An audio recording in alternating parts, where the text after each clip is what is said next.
Hi, what is your name? Macy. What is your major? Bioprocessing. And what is your relationship to me? You were my roommate and friend. Okay, good. And Macy, what's your favorite thing about yourself? Like appearance-wise or like Doesn't anything? matter.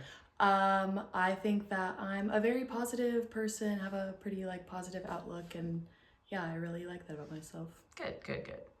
So, hopping right into it, what do you think the rise in weight loss drugs and programs is originating from?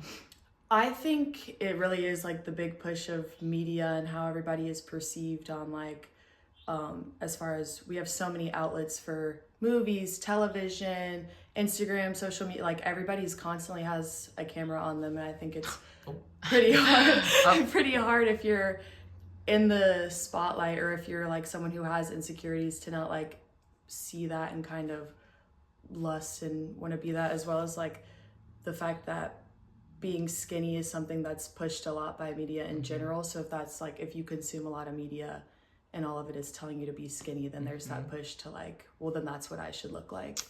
And this is just reminding me of all the Wicked promotions. Exactly. No, that's literally a great example of I've seen a lot of before Wicked of Ariana Grande and Cynthia and all of them and they look skinny. Don't get me wrong, they look skinny and athletic, and then all of a sudden throughout this film, whatever's going on, they look scary. They don't look good. I picked you some of these questions because I feel like you're pretty, with your major and all, knowledgeable about health and wellness and whatever. So what do you think about this? It is argued that these drugs are very beneficial because they're helping prevent obesity, but there are also numerous side effects as well. Do you think the pros outweigh the cons when it comes to artificial weight loss?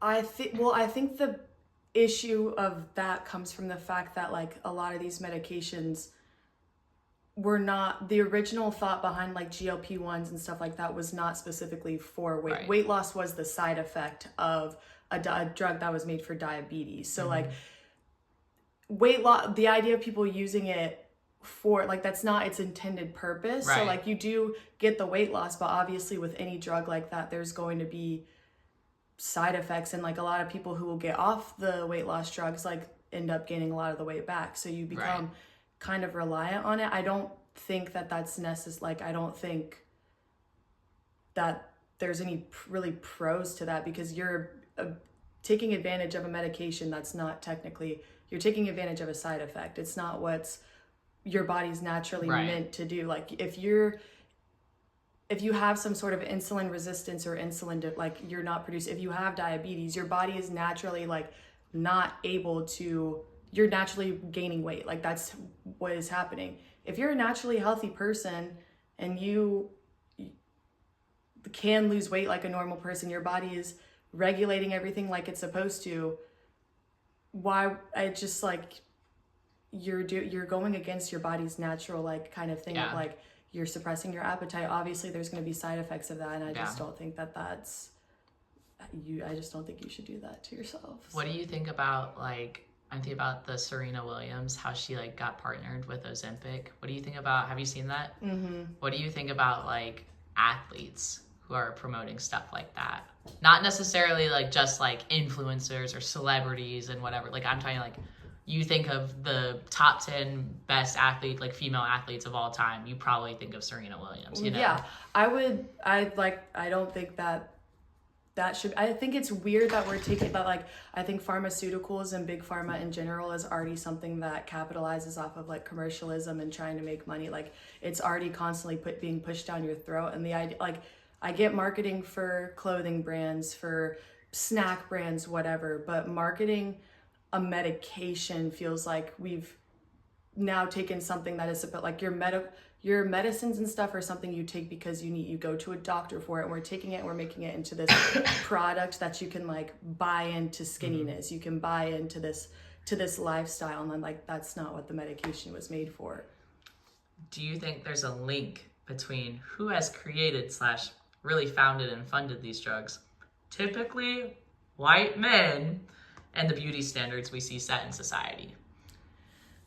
Because if you look at the top I don't know, executives of Ozempic, it's literally 6 white bald guys. I don't think that they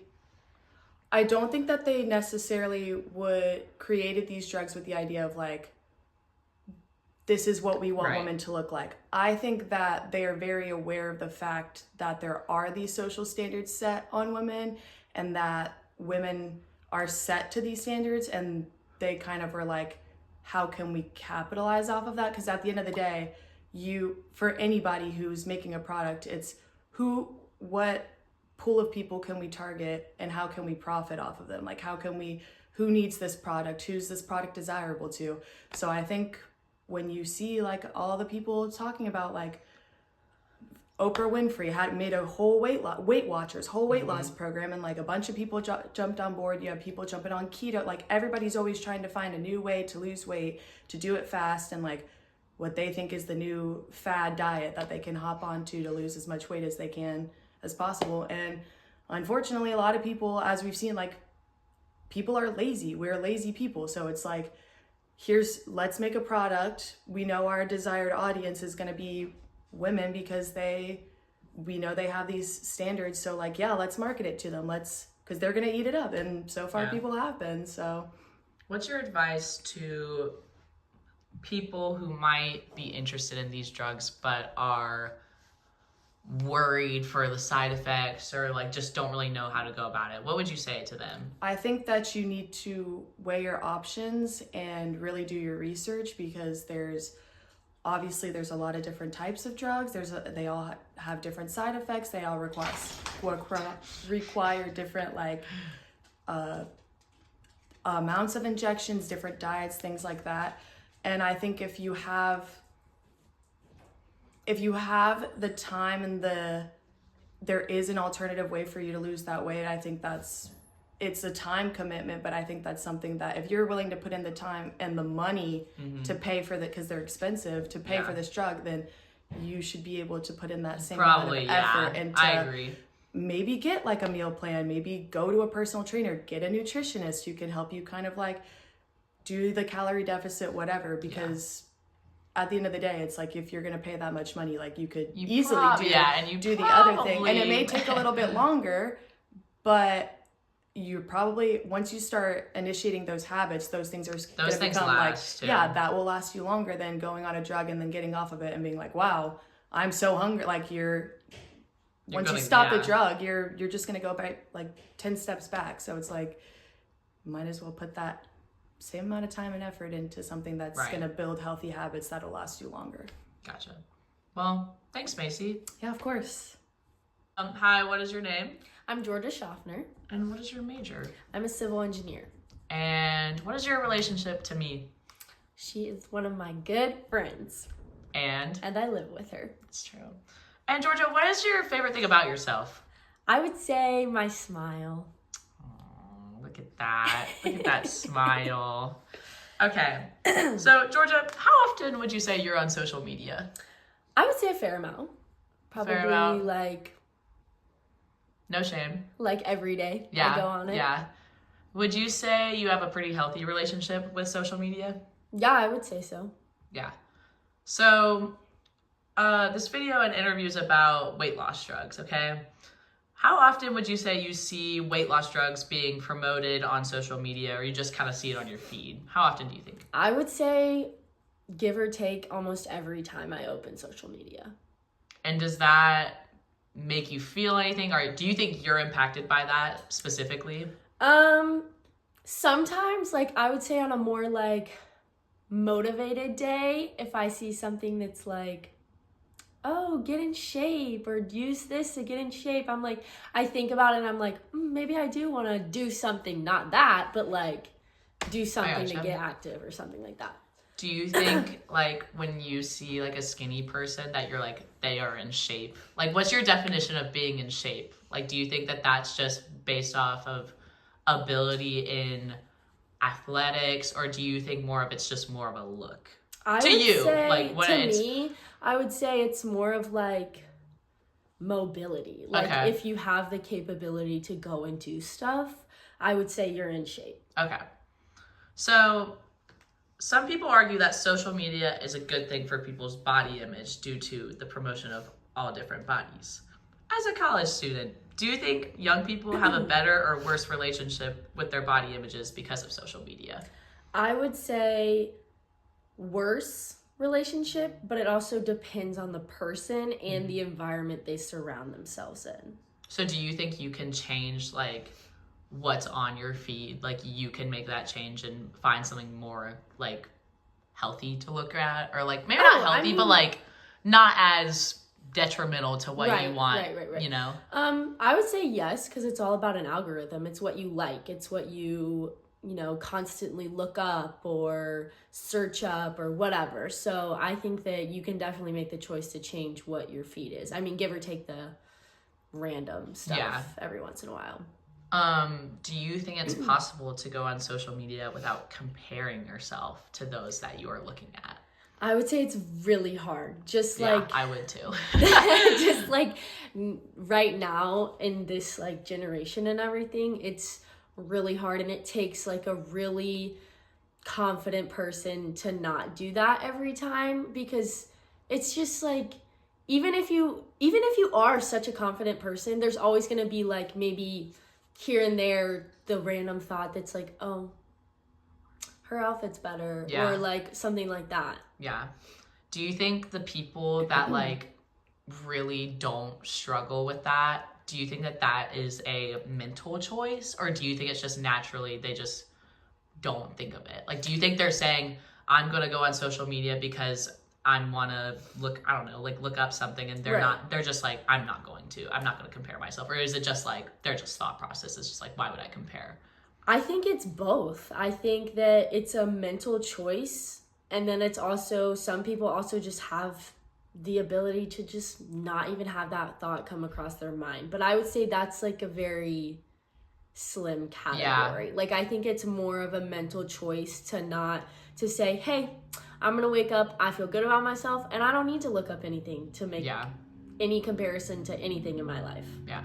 I think you're pretty normal with all of this. Like, I don't think you like lean one way or the other. Where would you like rate yourself on a scale of 1 to 10? Like 10 being like, I compare myself to every single person on social media, and then 1 being like, why would I ever even think about that? Where do you think you fall? If you fall anywhere, because I think you're a pretty good example of like, you're pretty confident, but everyone has their things, like, you know? I would say, like, honestly, I would say depends on the day. Yeah. I would say I would never swing so far to 10. Like, I would stay like under like 5 or 6. Okay. You know, depending if I was like, this is terrible, but like if I'm having a bad day, I sometimes just like to dig myself deeper. Yeah. But then a lot of the times I'm more of like a 2 or a 1. Good. Do you think, so I asked Caroline, what's like your advice to people that like, who might struggle with going on social media and only comparing themselves? What would you say to them?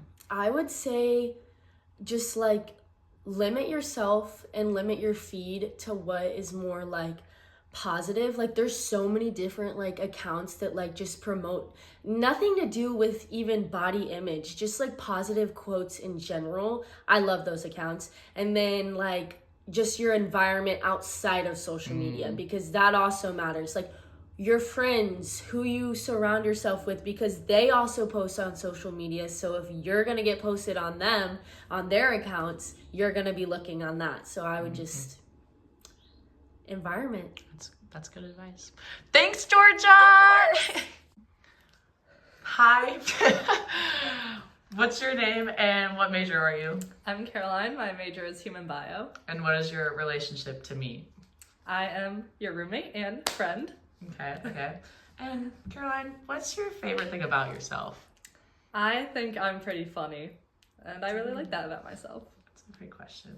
So, Caroline, today I'm interviewing you to talk about weight loss drugs. What are your thoughts on weight loss drugs? I mean, I would say I don't really know a lot about them, besides, like, the only one I've heard of is Ozempic. Okay. And I've never thought about taking it, but no one I know takes it. Just that you know of. Yeah, true. That you know of. Okay. Would you say you go to the gym a lot? I do, yeah. And what's been your relationship with that? Well, in high school, I was always really skinny, so I decided I wanted to put on some weight, some muscle. And so, like the summer before freshman year of college, I started working out, and then I came here, and we have a great gym, so I got really into it. So, Okay. So, do you think you personally have been impacted by the influence of promotional weight loss drugs? I would say no, because I haven't really ever like thought about taking a weight loss drug. But I mean, you see people online and they're so skinny, and like there's still like the thought of like, wow, like I wish I looked like that, but like not to the point that I would ever take like Ozempic or something. Gotcha. Do you think like content creators online do you think some of them are secretly taking Ozempic but promoting that they're going to the gym? Yeah, definitely. There's no way to know though. So. Why do you think that that's so big now to be so skinny? If there's a thing you could pinpoint? I don't know. I think as... it's just like that might be someone's like insecurity, and then they just like kind of get carried away. Okay. So, as someone who frequents the gym, do you think gym culture has adopted the idea of extreme weight loss / gain due to results people see from artificial weight loss, such as surgeries, meal replacements, or drugs? I think there is a relationship. I mean, like, I think now more than ever, people are getting so incredibly lean and like maintaining that year round, which just like isn't healthy. And I think part of that is because like you're seeing other people that are so skinny, probably because of weight loss drugs or meal replacement stuff. Do you think we've seen an increase in like enhancers because of that, like creatine, steroids, stuff like that? That's not like necessarily like weight loss or gain drugs, but like they still have pretty extreme things going on. Yeah, I think like pretty much every like big influencer that like goes to the gym like is on steroids or has been on steroids at some point. And I think it's just like it has to do with like social media. Like you're seeing people like more jacked than you're seeing people skinnier than you. It just like makes it so competitive. Mm-hmm. You know? Mm-hmm. So wrapping up, what is your advice for finding a healthy balance of going to the gym, living healthy, and having a healthy relationship with your body image? Well, I would say that if you're going to the gym just to change how your body looks, then you're in it for the wrong reason. I mean, that's like gonna be an endless like downward spiral, because you're never gonna, I don't know, be lean enough or like be jacked enough. And so you have to be there to help your body, you know, remind yourself like you're going there to be like a healthy, active human. It's not just like a game to change your body, you know? Yeah. So yeah. Thanks, Caroline!